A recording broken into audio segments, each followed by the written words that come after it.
현대에 들어서면서 우리 모든 현대인들에 대한 건강에 대한 관심이 참 많이 늘어나고 있지요. 특별히 코로나 바이러스가 오면서 이 현상이 더 심해지는 것 같아요. 좋은 일이에요. 우리 모두 건강에 관심을 가져야 합니다. 그런데 신기한 것은 이렇게 사람들이 건강에 많은 관심을 가짐에도 불구하고 우리의 삶의 질과 행복은 그다지 나아지는 것 같지 않다는 거예요. 왜일까요? 한 심리학자는 이 현상을 보며 그 이유를 이렇게 얘기했어요. 그 이유는 오늘 현대인들이 육체의 관심, 육체의 건강에 관심을 가지는 것만큼 마음에 관심을 기울이지 않기 때문이다. 그렇게 얘기했어요. 맞는 말이죠. 사실 우리는 육체의 건강에 관심을 가지는 건 좋은 일이지만 그 못지않게 마음에 더욱 관심을 기울여야 합니다. 이것이 사실 하나님의 권면이에요. 그래서 잠언 4장 23절 우리 다 같이 한번 읽어봅니다. 시작. 모든 지킬 만한 것 중에 더욱 내 마음을 지키라. 생명의 근원이 이에서 남이니라. 모든 지킬 만한 것 중에 더욱 마음을 지키라. 왜냐하면 생명의 근원이 바로 이 마음에서 솟아나기 때문이라고 말합니다. 하나님의 말씀이에요. 그런데 오늘 우리가 읽은 이 본문의 말씀은 아주 놀라운 말씀을 우리에게 알려줍니다. 그것은 이 마음 안에서 생명의 근원이 솟아나는 우리의 마음이 병들 수 있다고 말합니다. 그 가운데서 오늘 본문이 생명이 솟아나는 우리의 마음이 걸리는 병 가운데 아주 심각한 병 한 가지를 오늘 우리에게 소개하면서 그 병을 조심하라고 말씀하는 거예요. 그 병은 무엇이냐? 바로 우리의 마음을 완고하게 하는, 옛날 번역에는 오히려 더 강해요. 우리의 마음을 강팍하게 하는 그 병을 조심하라는 거예요. 그러면 본문이 말하는 마음이 완고하게 되는 병이 뭐냐? 제가 이 완고하게 하다 하는 단어를 연구해 보니까 신기하게 이 용어는 의학적 용어더라고요. 이 딱딱해지다, 굳어지다 이런 뜻이 있어요. 이 똑같은 단어를 바울은 디모데전서에서 양심에 화인 맞은 사람, 이 화인이라는 단어를 사용했거든요. 이건 뭐냐면 우리가 화상을 크게 입으면 흉터가, 딱딱지가 흉터가 지잖아요. 근데 그 흉터는 감각이 사라지게 되는 거예요. 바로 이것을 얘기해요. 여러분, 우리 모두 간경화의 무서움을 잘 알죠. 간은 아주 부드러워야 되는데 나도 모르게 그 간이 딱딱하게 굳어져요. 결국 그것을 방치하면 목숨을 잃게 만드는 아주 무서운 병이죠.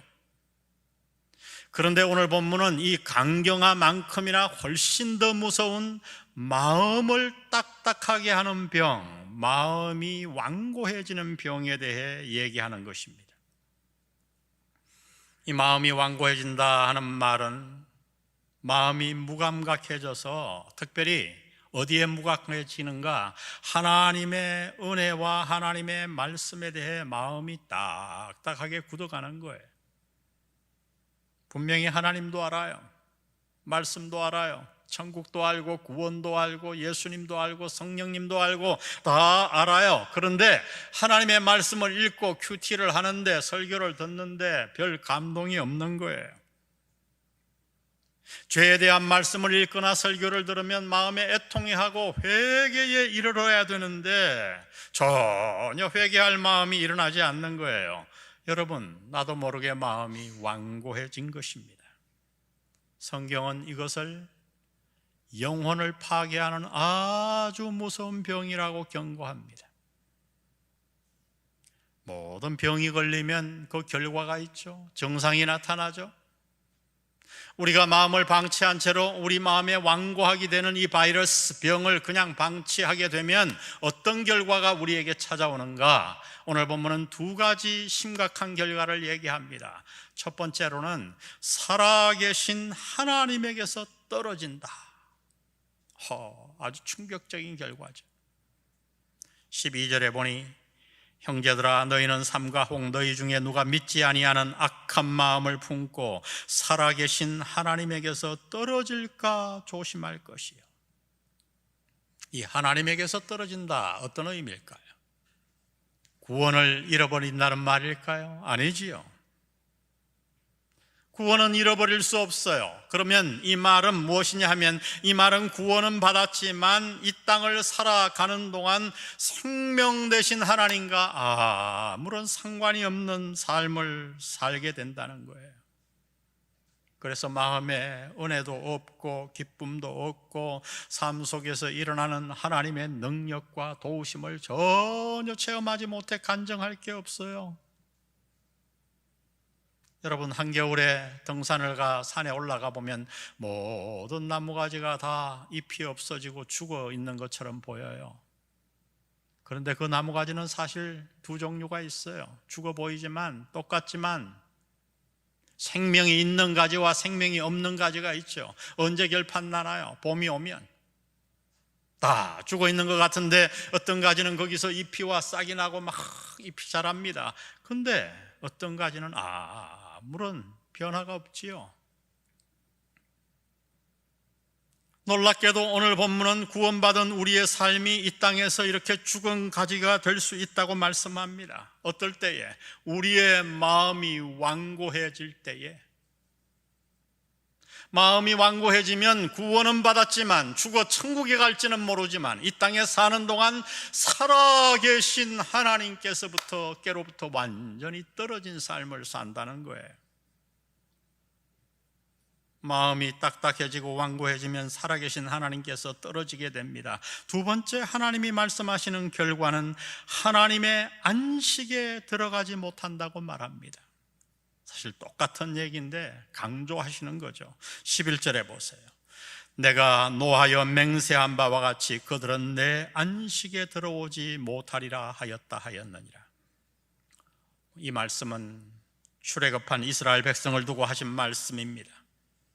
당시 문맥에서 이스라엘 백성들에게 안식은 바로 가나안이었어요. 그럼 여러분, 오늘 구원받은 우리에게 이 안식 가나안은 무엇을 의미할까요?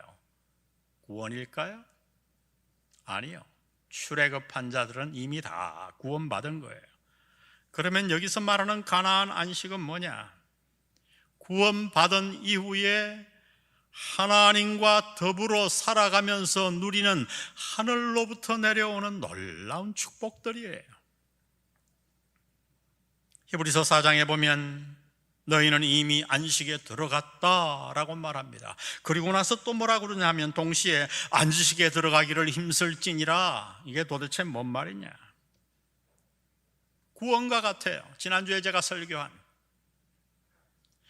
이미 구원받은 우리가 이 땅에 두렵고 떨림으로 이루어가야 할 구원, 성화가 남아있듯이 이미 우리는 안식에 들어갔지만, 구원을 얻었지만 우리에게 남아있는 안식이 있다는 거예요. 그 안식에 들어가기를 힘써야 한다. 그 안식은 뭐냐? 가나안이고 구원받은 우리가 하늘로부터 내려오는 우리에게 주시는 놀라운 하나님의 축복들이에요.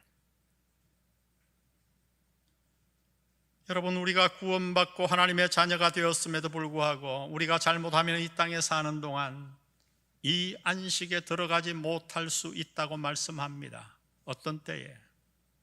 우리의 마음이 딱딱해질 때에, 완고해질 때에.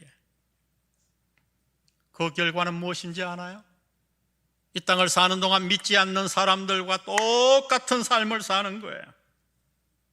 분명히 구원은 받았는데 안 믿는 사람과 똑같이 살아요. 세상 사람들과 똑같이 염려하고 똑같이 원망하고 불평하고 기도의 능력도 모르고 주님의 도우심도 모른 채 살아갑니다.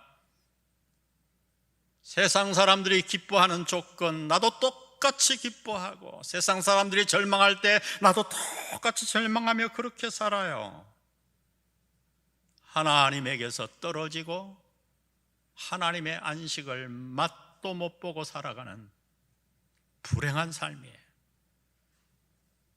우리의 마음이 딱딱해질 때 내가 아무리 오래 예수를 믿어도, 교회 나와 예배를 드려도, 여러분, 우리의 삶은 이렇게 비참해질 수 있다고 말씀하십니다. 얼마나 무서운 병인가요? 그러면 여러분, 왜 우리의 마음은 이렇게 완고하게 될까요? 병의 원인을 알아야 되겠죠?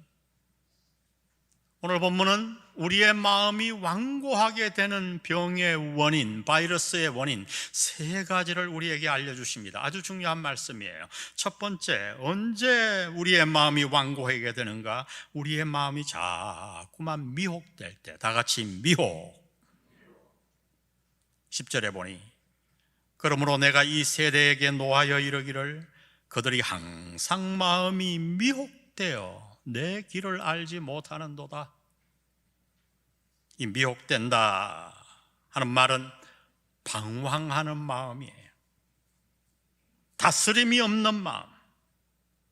다시 말하면 내가 이 땅에 사는 동안 믿는 자로서 내 마음을 잘 다스려야 되는데 그 마음을 그냥 방치해놔서 마음이 정함이 없는 거예요. 막 떠돌아다니는 거예요.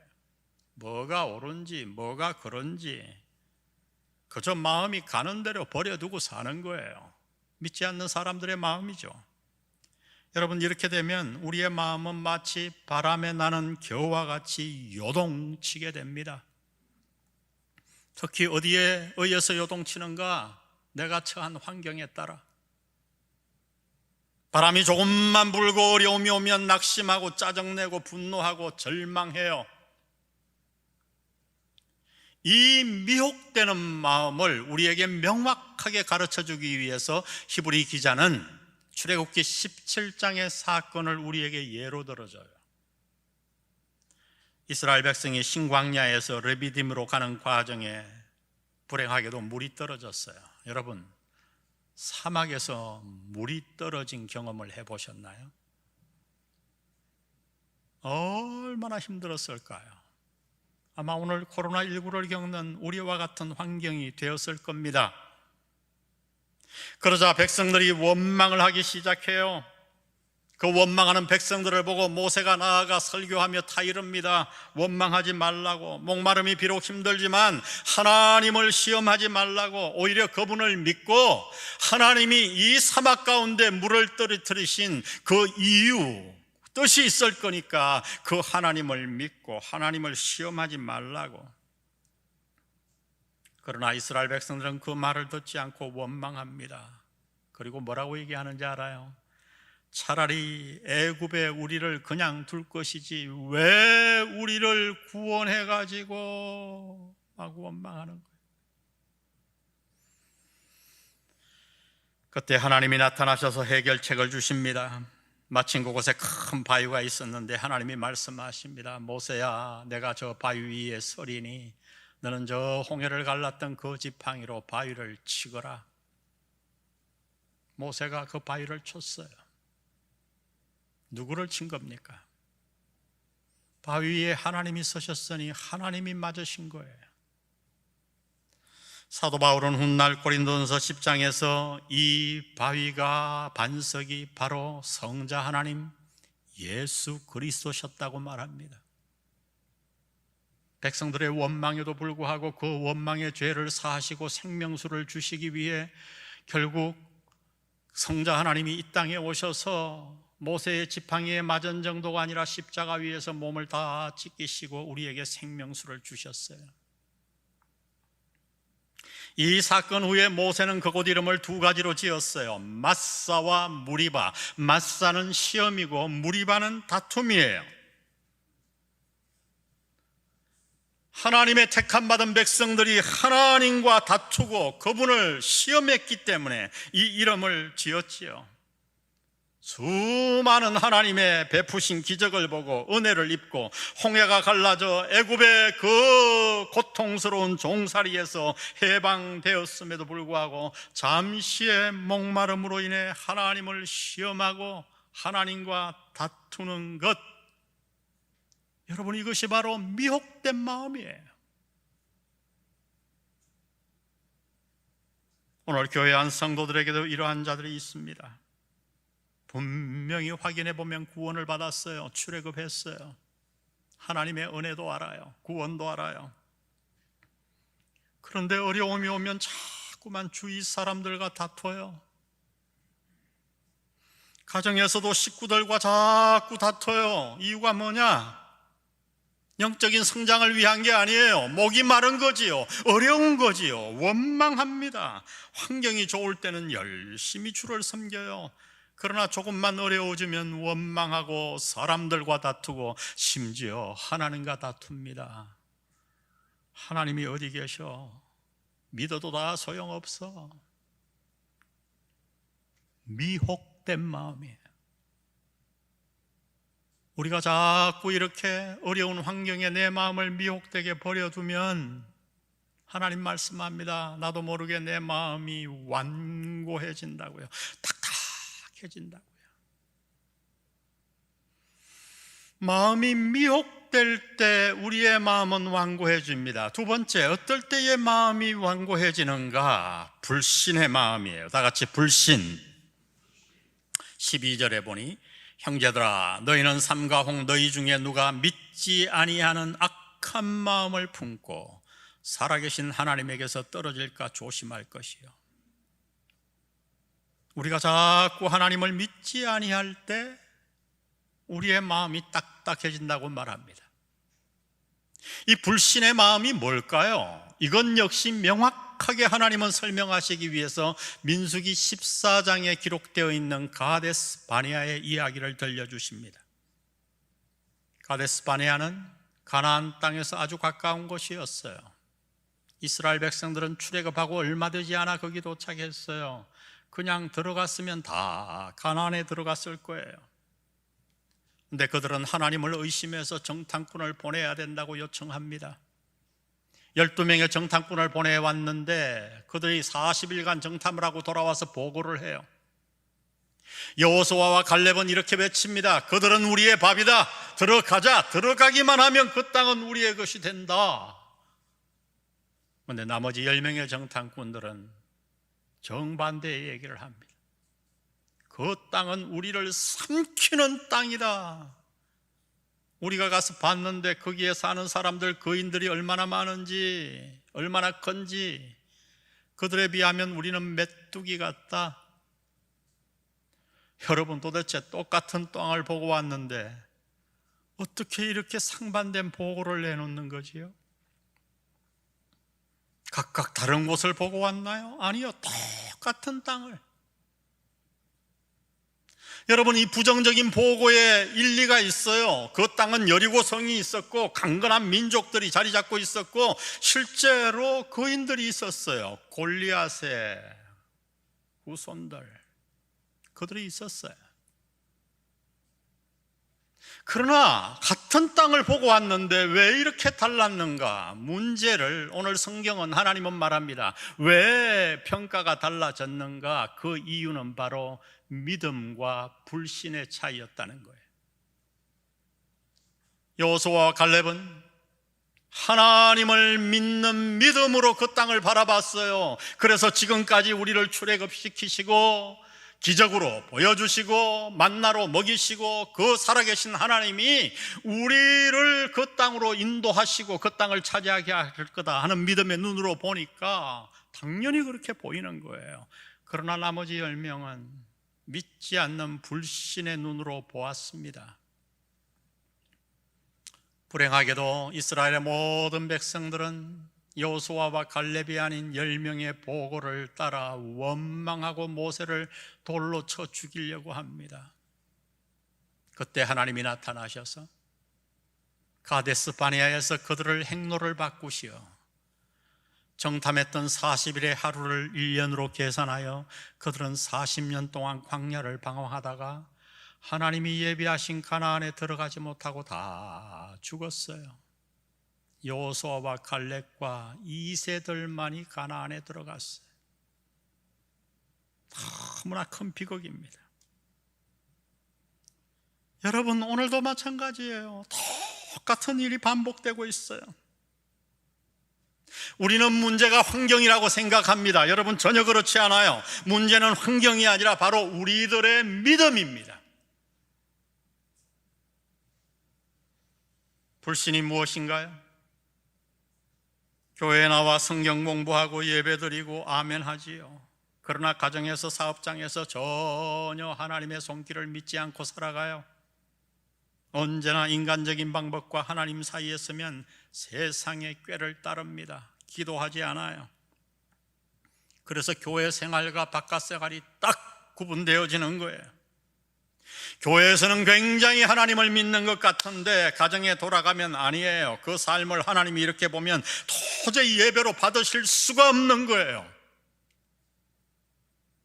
여러분, 이것이 오늘 본문에서 하나님이 말씀하는 불신이에요. 이렇게 불신의 삶을 자꾸 살면 어떻게 되는가? 마음이 탁탁해져요. 어떤 것도 그 마음에 들어갈 수가 없어요. 미혹되는 마음, 불신의 마음이 우리의 마음을 완고하게 만듭니다. 마지막 세 번째, 하나님이 말씀하는 것은 유혹입니다. 다 같이 유혹.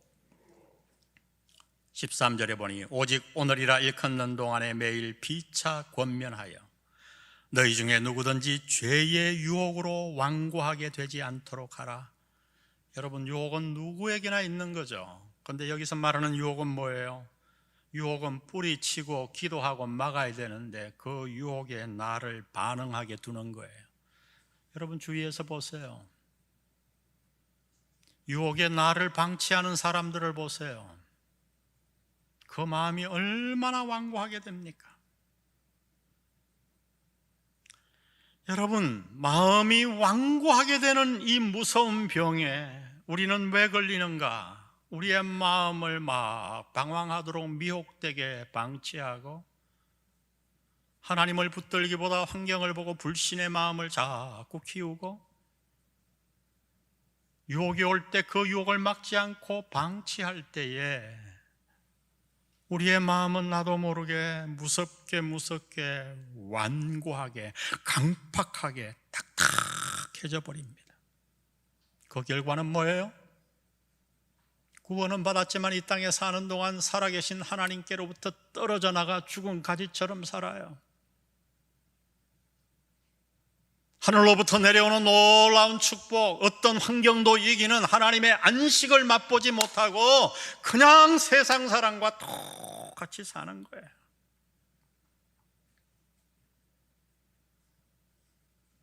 여러분, 얼마나 불행한 삶인가요? 예수는 분명히 믿었고 하나님의 자녀라고 하는데 삶은 세상 사람과 똑같아요. 세상 사람들이 낙심할 때 나도 낙심하고, 세상 사람들이 물질이 생겨 기뻐할 때 나도 기뻐하고, 다른 게 하나도 없어요. 하나님의 안식이 뭔지도 모르고 살아계신 하나님의 능력이 뭔지도 몰라요. 여러분, 이것처럼 저주받은 인생이 어디 있겠어요?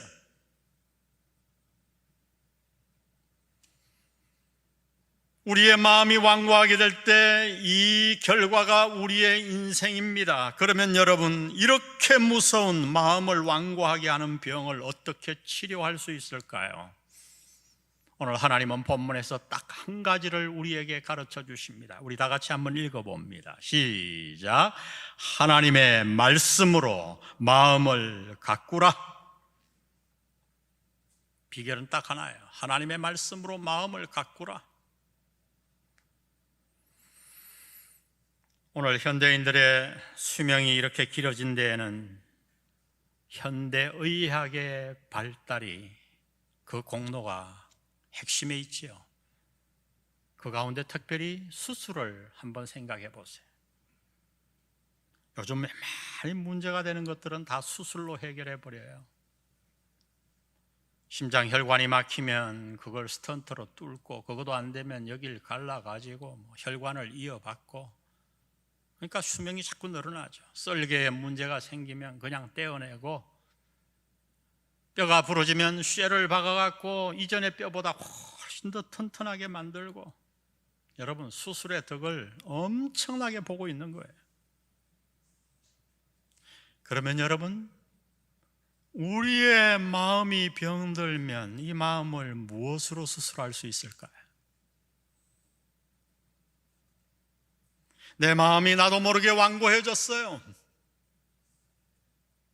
그래서 말씀을 들어도 별 감동도 없고, 처음에 예수 믿었을 때 그렇게 뜨거웠던 마음이 자꾸 식어져 버려요. 십자가 노래를 불러도 별 감동이 없고 죄를 지어도 별로 가책이 없어요. 교회 예배 드리고 집에 가서 딴 삶을, 완전히 다른 삶을 살아도 별로 가책이 안 느껴져요. 마음이 완고해진 거죠. 어떻게 해야 합니까? 하나님은 우리의 잘못된 마음을 치료하시기 위해 놀라운 선물 하나를 우리에게 주셨어요. 우리 히브리서 4장 12절을 다 같이 한번 읽습니다. 시작. 하나님의 말씀은 살아있고 활력이 있어 좌우의 날선 어떤 검보다도 예리하여 홍과 영과 및 관절과 골수를 찔러 쪼개기까지 하며 또 마음의 생각과 뜻을 판단하시나니. 여러분, 우리의 마음은 무엇으로 수술할 수 있나요? 바로 하나님의 말씀입니다. 하나님의 말씀에는 놀라운 능력이 있습니다. 여러분, 이것을 믿으세요. 특히 하나님의 말씀은 완고해진 우리의 마음을 어린아이의 마음처럼 부드럽게 만들 수 있어요.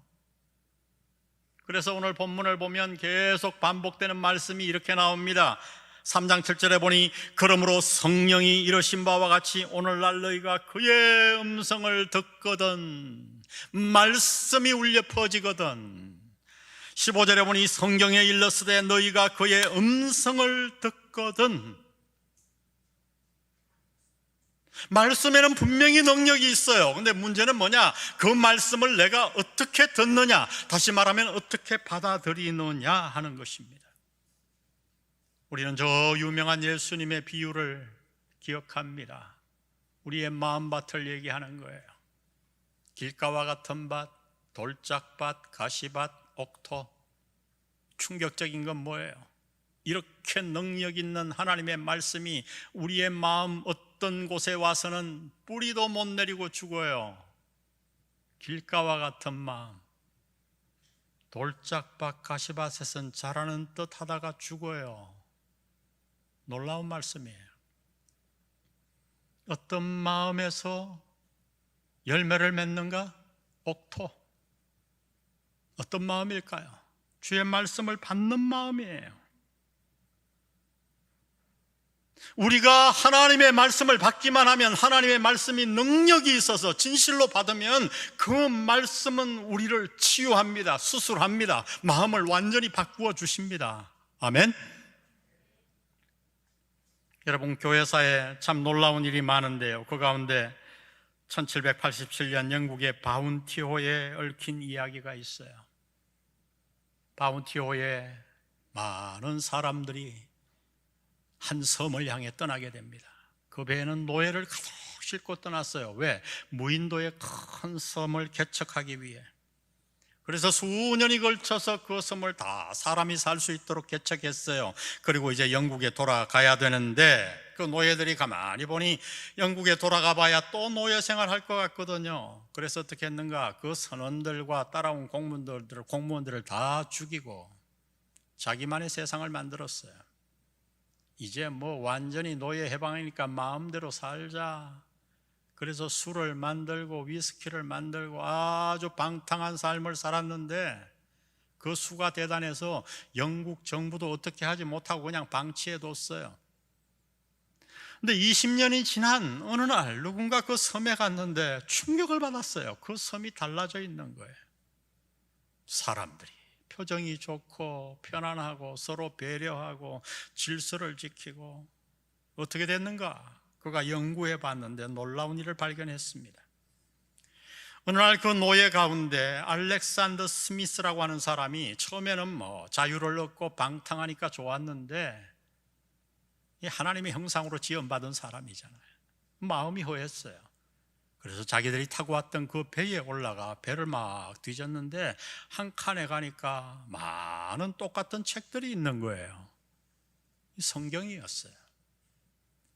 그 가운데 한 권을 가지고 와서 할 일도 없겠다, 그 책을 자꾸 읽었어요. 한 번 읽고 두 번 읽고. 근데 그 하나님의 말씀이 그의 마음을 수술했습니다. 그가 바뀌는 모습을 보고 주위에 신기해서 자꾸 묻던 사람들에게 그가 성경책을 나눠줬고 서로 말씀을 읽고 토론하고 그러는 가운데 그 섬에 난폭했던 노예들이 그렇게 아름답게 다 변하게 된 거예요. 교회사의 유명한 얘기예요. 여러분, 하나님의 말씀에는 놀라운 능력이 있어요. 우리가 아는 대로 그렇게 방탕했던 성 어거스틴이 하나님의 말씀으로 말미암아 성자가 되지 않았습니까? 여러분, 교회사에 이런 간증을 하려고 그러면 며칠을 해도 모자랄 거예요. 말씀의 능력. 여러분, 그렇습니다. 말씀이 우리 마음을 수술합니다. 요즘 농촌에 가보면 점점 빈집이 늘어나고 있지요. 한번 가보세요. 근데 집은 집인데 사람이 사는 집과 빈집은 딱 보기만 해도 알아요. 사람이 살지 않는 집은 잡초가 가득해요. 그래서 요즘 농촌 집은요 1년 월세를 50만 원 받는 집들도 많아요. 그냥 들어와 살기만 해달라는 거예요. 왜요? 사람이 살지 않으면 집이 흉가로 변하거든요. 집이 그럴진데 우리의 마음은 어떻겠어요? 여러분, 우리의 마음은 버려두면 저절로 잘 되는 게 아니에요. 사탄의 놀이터가 됩니다. 수많은 잡초들이 자라납니다. 부정적인 생각과 원망과 섭섭한 마음과 음탕한 생각들, 온갖 것들이 덜커러요. 성도 여러분, 말씀에는 능력이 있어요. 하나님의 말씀은 살아있고 활력이 있어. 아멘. 우리 모두 코로나로 어렵지만 하나님의 말씀으로 우리의 마음을 수술합시다.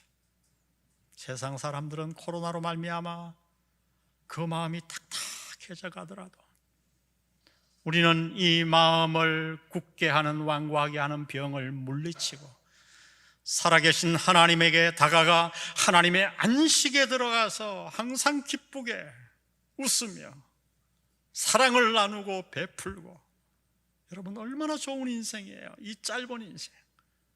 오늘도 돌아가면 가족에게 용기를 주고. 아멘. 코로나 좀 있으면 어때요? 불편하면 어때요? 목이 좀 마르면 어때요?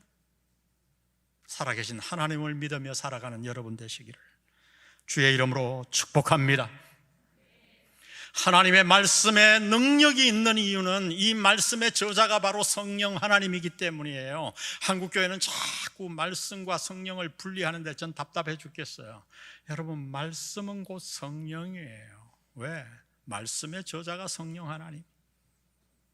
성령님이 이 말씀을 통해 우리를 치유하십니다. 이 복을 누리시는 여러분 되시기를 주의 이름으로 축복합니다.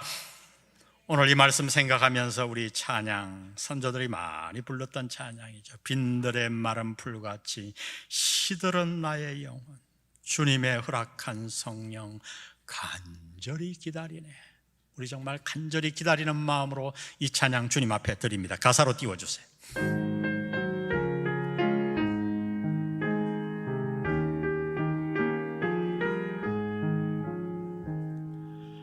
빈들의 마른 풀같이 시들은 나의 영혼, 주님의 허락한 성령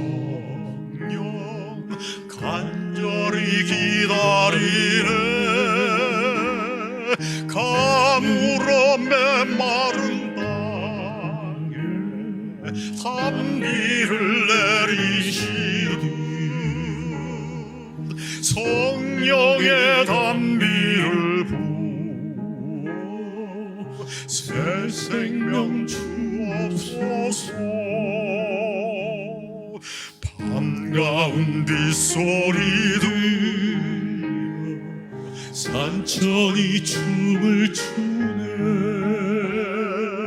봄비로 내리는 성령 내게도 주옵소서. 내게도 주옵소서. 아멘. 가물어 메마른 땅에 단비를 내리시는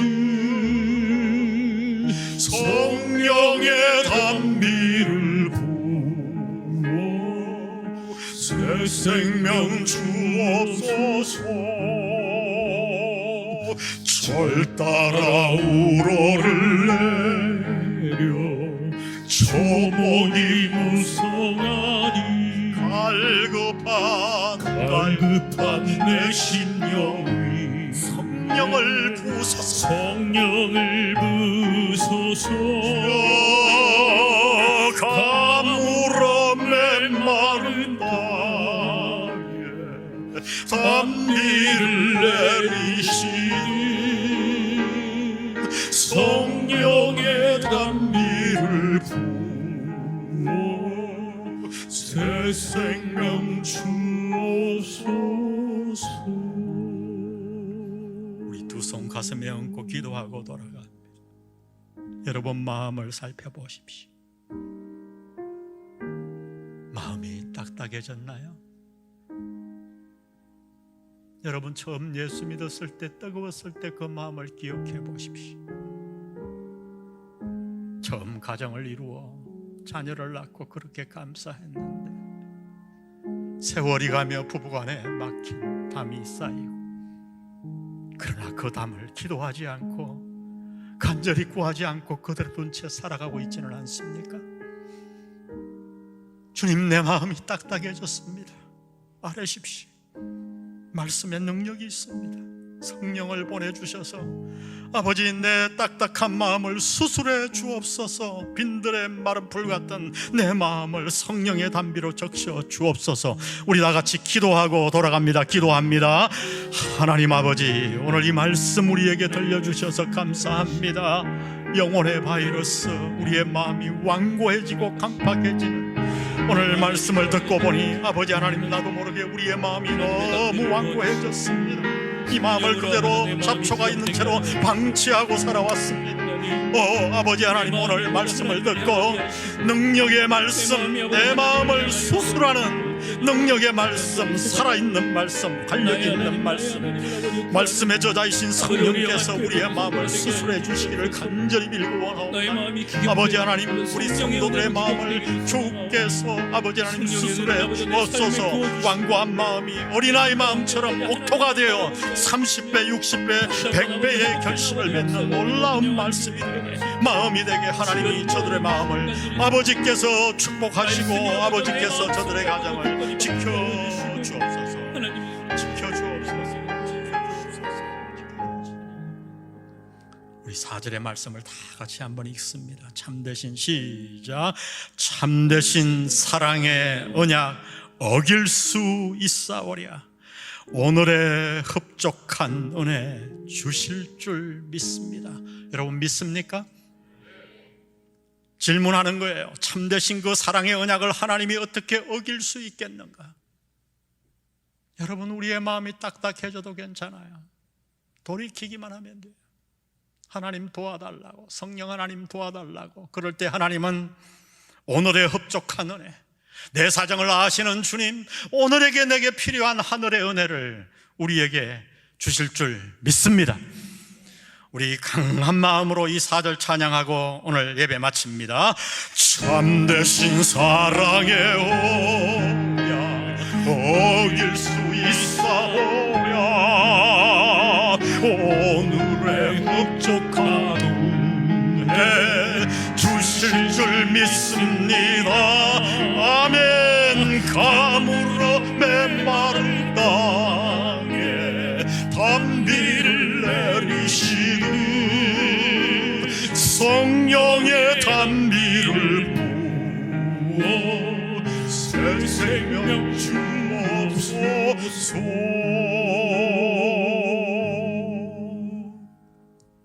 성부, 성자, 성령의 은혜가 말씀을 듣는 가운데 나도 모르게 딱딱해진 내 마음을 보고 말씀의 저자이신 성령님과 하나님의 말씀에 수술받기를 원하여 오늘부터 말씀을 붙들고 성령님과 더불어 살아가기로 작정하는 영한 성도들 머리 위에, 저들의 가정과 자손들 위에 함께 하시기를 예수님의 이름으로 축원합니다.